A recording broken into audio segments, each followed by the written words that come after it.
100 টানতেছি গাড়ি, সাব্বির ভাইয়ের জন্য তো এতটুকু করতেই পারি আমি। দেখো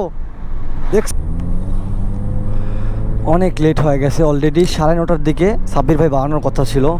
সরি সাব্বির ভাই, সরি। সাব্বির ভাইয়ের কথা শুনতেছি, আজকে বাড়াবে কালকে বাড়াবে এই সেই শুনতে ভাই মানে একেবারে মাথাটা আমার পয়সা গেছে, বুঝছেন?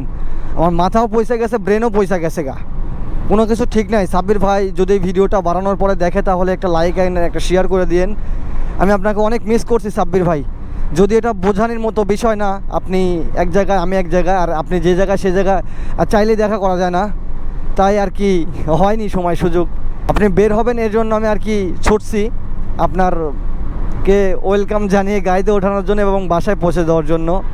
সো আমি আসতেছি ভাইয়া, 100 টানতেছি গাড়ি, সাব্বির ভাইয়ের জন্য তো এতটুকু করতেই পারি আমি। দেখছো কি রিক্সটা মারলাম মামা। আরে আমার ভাই হয়, আমারে কথা দিয়েছে না, আমারে বলছে যে আমি তোমার ভাই, তুমি আমার ভাই। আর আমারও এমন মনে হয়েছে যে শুধু মায়ের পেটের থেকে জন্ম নিলে আপন ভাই হয় না, ভাই অন্যভাবেও হইতে পারে। সেটা জাস্ট সম্পর্কের উপরে এবং মানুষের উপরে বেসেস করে সম্পর্ক নিবন্ধন হয়, বন্ডিংটা তৈরি হয়। সাব্বির ভাই অনেক ভালো একটা মানুষ, অ্যান্ড আমি সত্যিই ওনার কাছ থেকে আমি ছোটো ভাইয়ের মতো আদর পাই। সো আমার এই লেভেলটা যেন সারা জীবন আমি ওনাকে দিতে পারি, আমার এই পর্যায় থেকে যেন সারা জীবন উনি আমার বড় ভাই হয়ে থাকে।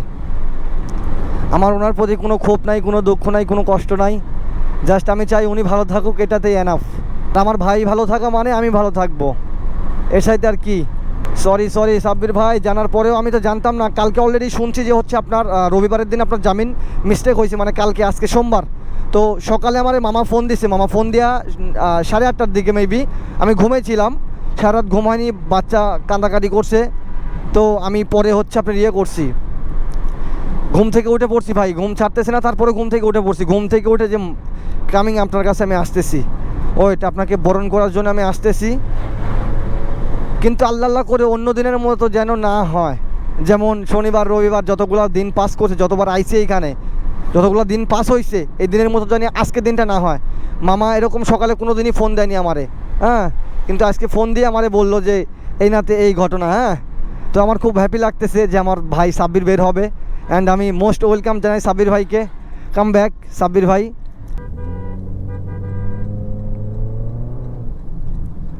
তো খুব খুশি হব যদি আজকে সাব্বির ভাই বের হয়। আরে বাল, টাকা পয়সা অর্থ সম্পদ দিয়ে কি করবে যদি মনে শৌকি না থাকে? হ্যাঁ, এটাই আমি মনে করি। তো আসলেই কিছু বিষয় থাকে যেগুলো আসলেই মুখে বলা প্রকাশ করা সম্ভব হয় না। কাকা কি কামটা করছে দেখো, মানে আমি যাবো আমার ভাইয়ের লোক কাছে, এখন এই পর্যায়ে থেকে আমার কে কেমনে আটকাইবো এই চিন্তাতে মনে করা বাঁচতেছে না। অন্তত আজকে কেউ আটকাইস না, আজকে আমারে কেউ আটকাইস না ভাই, আমরা যাইতে দিই আমার ভাইয়ের কাছে। 10টার কথা কইছে, আমি যদি যাই এরকম দেখি যে সাব্বির ভাই অলরেডি বাড়াই গেছে, ও মাই গড, জাস্ট আমার আর কিছু বলার থাকবে না, এতটুকুই, অন্য কিছুই না।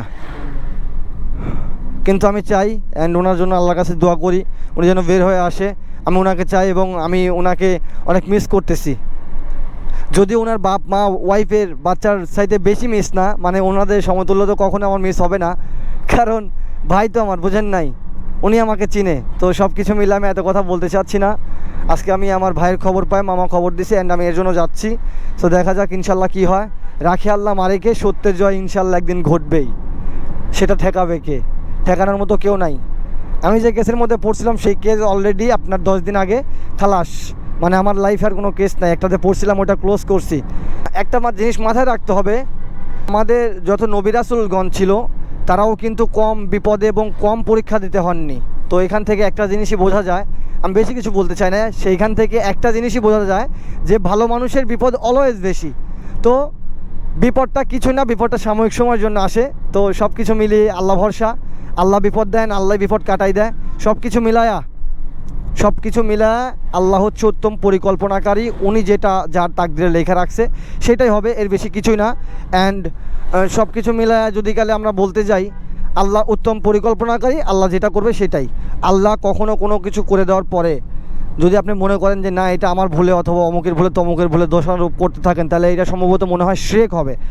আমি একটা আমার কাহিনী বলি ছোট্ট করে একটু। মানে আমি যে কেসটাতে পড়ছিলাম, আমি প্রথম টাইমটাতে মনে করছিলাম যে আমার গাড়িটা চলে যাবে সারা জীবনের জন্য, আমার বন্ধুবান্ধব সব চলে যাবে, আমি না আবার বাইক স্ট্যান্ডে ফিরতে পারবো, না সাব্বির ভাইয়ের মতো একজন ভাই পাবো, সব কিছু মিলা আমি এরকম একটা ভয় পাইছিলাম যে আমি কখনো আর এই পর্যায়ে ফিরতে পারবো না। কিন্তু দেখেন আল্লাহর কি মানে মহিমা। আমি আল্লাহর কাছে সবসময় বলি ভাই যে আল্লাহ তুমি আমার বিপদ দাও, তুমি আমার বিপদ দিও না, আমি এটা বলবো না কখনো।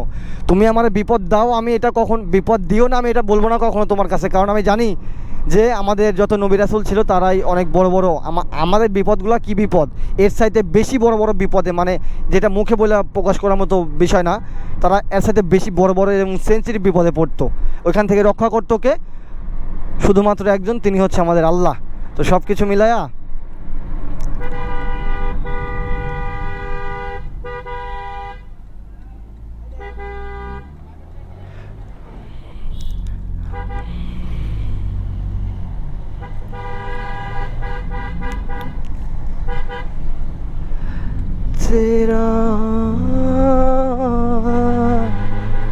আর আরেকটা কথা বলতে চাই, অনেকে অনেক কিছু গন্তব্য করতে পারে। আমি যদি কালে এই মন্তব্য গন্তব্য আর সমালোচনার দিকে তাকাইতাম, কান দিতাম, তাহলে আজকে আমার এই পর্যায়ে আসতে পারতাম না। আমি শুধুমাত্র এই পর্যায়ে আসার জন্য একজনের ক্রেডিট প্রাপ্ত, সেটা হচ্ছে আমার মহান আল্লাহ তাআলা, আমার রব যিনি, আমার আল্লাহ, তিনি আমাকে এত কিছু করে দিয়েছে। চাইতে হবে কার কাছে? আল্লাহর কাছে। মানুষের কাছে আশা করে কোনো লাভ নাই।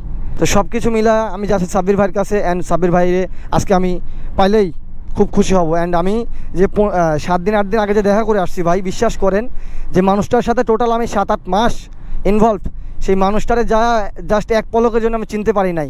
লুঙ্গি পরে আসতেছে জেলের ভিতরে থেকে ভাই, আমি দেখে তোর কট খায় গেছি। আরে সাব্বির ভাই রে কী অবস্থা, হ্যাঁ আমি চিনতেই পারতেছি না ভাই, আমি বুঝতেই পারি নাই যে এটা সাব্বির ভাই। পরে আইসা আমি তো অবাক হয়ে গেছি, মনে করেন যে আমি অবাক, এটা কে সাব্বির ভাই, এটা আমি অবাক হয়ে গেছি। তো সব কিছু মিলায়া আল্লাহ তাকদিরে যেটা যার লেখা রাখে সেটা হবেই। তো আমি চাই উনি খুব তাড়াতাড়ি বাড়াক। অ্যান্ড এরকম বিপদের পরীক্ষা সবার কাছ থেকে আল্লাহ নেয়, হ্যাঁ। তো বিপদ মানে যে পিছিয়ে যাওয়া এটা না, বিপদ মানে সামনের দিকে আরও পথ সোজা হয়ে যাওয়া, আমি এটা মনে করি। আমি যেটা বললাম আমার ছোটো একটা বিষয়, যে আমি তো সত্যিই যে বিপদটাতে পড়ছিলাম ভাবছিলামই না কখন আমি আবার এই জায়গায় কামব্যাক করতে পারবো। তো আল্লাহ দেখেন কত বড় একটা মহিমা আমার জন্য, আমি তো চিন্তাই করতে পারি নাই গো যে আমি আবার এখানে ব্যাক আসবো। বাট আমি ওই জায়গায় আবার ব্যাক আসছি, ইনশাল্লাহ। ওকে, আমি ব্যাক আসছি, আল্লাহ আমাকে ব্যাক নিয়ে আসছে। অ্যান্ড আমি খুব খুশি। অ্যান্ড মামা আমারে ফোন দিয়ে দিছে ভাই, মামা ফোন দিছে। হ্যাঁ মামা কি খবর, বাড়াইছে নাকি?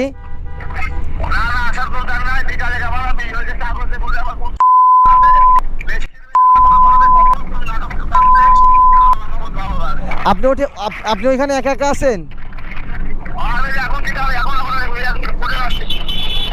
কোর্টে যাচ্ছেন? আমি তো অলরেডি আপনার ইয়ার সামনে পুলিশ লাইনের সামনে তো চলে আইছি তো আমি। শিট, তাহলে কি বিকালের দিকে আসবো আবার? ও আচ্ছা, ঠিক আছে মামা, ঠিক আছে। তাহলে আমি কি ঘুরে বাসায় যাবো মামা? ঠিক আছে মামা, ঠিক আছে, ওকে।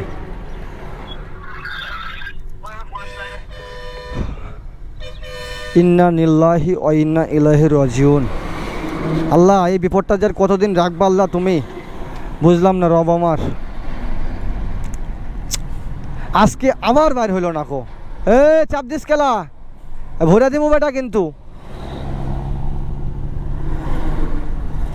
আজকে আবারও বাইর হলো না ভাই। সকালে আসার কথা কইছি, এখন যাইতেছি বলতেছে যে কি জানি কাগজে বিল আছে, ওরা নাকি উল্টাপাল্টা কথা বলতেছে। তো সব কিছু মিলায়া এরকম যদি হইতেই থাকে তাহলে তো এমনি চলতে থাকলে তো প্রত্যেক দিন যদি আমার নাটক নিয়ে এসে এমনি ঘুরাই দেস, তাহলে তোকে বিচার আল্লাহর করবো রে, তোকে বিচার আল্লাহ করবো। এটা আর কিছুই না। তো আর কি বলবো গাইস, জাস্ট এতটুকুই শোনেন, আর কিছু বলার নাই আমার আর কিছু বলার নাই। জাস্ট যেটা শুনলাম এখানে এত দূর জায়গা এসে, আমি যেভাবে ব্লগটা তৈরি করতেছিলাম এখানে এসে টোটাল আমার মনটা ভেঙে গেল যে আজকে আবারও বের হচ্ছে না। ও শিট, সরি গাইজ, আমি আমার ভাইয়ের সাথে আজকেও মিট আপ করতে পারলাম না। পরিষ্কারভাবে বুঝতে পারলাম যে অপেক্ষার প্রহরটা কত যন্ত্রণাদায়ক হয়। একটা মানুষের জন্য ওয়েট করতেছিলাম টোটাল 1 মাস হলে, শুনতেছি আজকে বাড়াবে কালকে বাড়াবে। মিনাটোরে আসতেছি অ্যান্ড ব্যাগ যাচ্ছে, যে অলরেডি আমি হচ্ছে পুলিশ লাইন থেকে আবার ব্যাগ চলে গেলাম। এরকম করে টোটাল 3বার নাকি 4বার ব্যাগ চলে গেলাম আমি, কিন্তু সাব্বির ভাই দেখা পাইলাম না, সাব্বির ভাই জামিনও হলো না। অলরেডি শুনতেছি অনেকদিন আগে জামিন হয়ে গেছে, কিন্তু বের হচ্ছে না কেন, এটা আমি শকড ভাই, শকড। খুব প্যারার ভিতরে আসি ভাই, আপনার অভাবে, বুঝছেন, আমি আপনার অভাবে আমি খুব প্যারার ভিতরে আসি। এটা আপনাকে আমি দেখানোর জন্য ভিডিওটা করতেছি না, জাস্ট একটা ব্লগ তৈরি হচ্ছে আমার, এর জন্য এই ক্লিপটা রাখলাম। যে হচ্ছে ইয়ে হচ্ছে না, অপেক্ষার পর কাটতে হচ্ছে না, আবার অপেক্ষার পর মিষ্টি হয় না, অপেক্ষার পর শুধু কষ্ট যন্ত্রণা, এরকম পরিবেশ তৈরি হচ্ছে ভাইয়া। আপনাকে অনেক মিস করতেছি, আসেন ইনশাল্লাহ আবার হবে। তো অলরেডি আমি চলে আসি সাব্বির ভাইদের এখানে, গাড়িটা ঘোরাবো, একটা পারফেক্ট জায়গা না পাওয়ার জন্য গাড়ি ঘোরাতে পারতেছি না। বেস্ট জায়গা, চারিদিকে তো জায়গা আছে, সমস্যা নেই, এখানে ঘোরানো যাচ্ছে। বাইকটারে বের করে দিয়া তারপরে আমি ঘোরাই দেবো।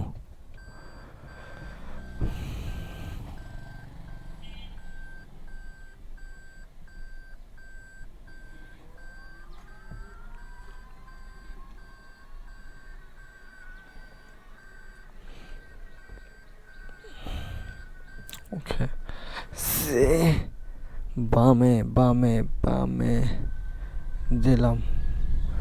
সো এখন আপনারা দেখতে পারেন সাব্বির ভাই, ওই যে সাব্বির ভাই দাঁড়ায় আছে। মোস্ট ওয়েলকাম সাব্বির ভাই, কেমন আছেন, কি অবস্থা?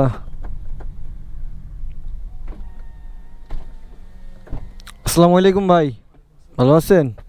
হেলমেট কেন? স্বাগতম। চলে যাব? হেলমেট তো খুলবো অবশ্যই। আঙ্কেল, টাটা মুস্কান, কেমন আছো? টাটা। টাটা, আল্লাহ হাফেজ, থাকেন। একটা ব্লগ চলতেছিল, আপনাকে বলছিলাম না, ওইটা আপনার দেখা না পাওয়ার কারণে সম্পূর্ণ হয়নি। তো আজকে ব্লগটা সম্পূর্ণ হলো, এই জন্য হেলমেট, ঠিক আছে? অনেকেই কিন্তু এটা মিন করে যে কে ও প্রাইভেট চালায় হেলমেট পরে কেন। তো আমি ভাই সব জায়গায় প্রোটোকল, মানে সব জায়গায় সেফটি মেনটেন করতে ভালো লাগে। প্রাইভেট কার থেকে যদি পড়ে যায় দাঁত মাত্র ভেঙে যায়, এই জন্য আর কি দেরি হয়ে গেছে। পেছনের চাকা দেখি বামের চাকায় পামই ছিল না। বন্ধু বন্ধু, ওই বন্ধুই, ঠিক আছে, বন্ধুর ওঠাই লইতেছি। তো ঠিক আছে, আপনাদেরকে দেখালাম সাব্বির ভাইকে। ওকে, আল্লাহ হাফেজ।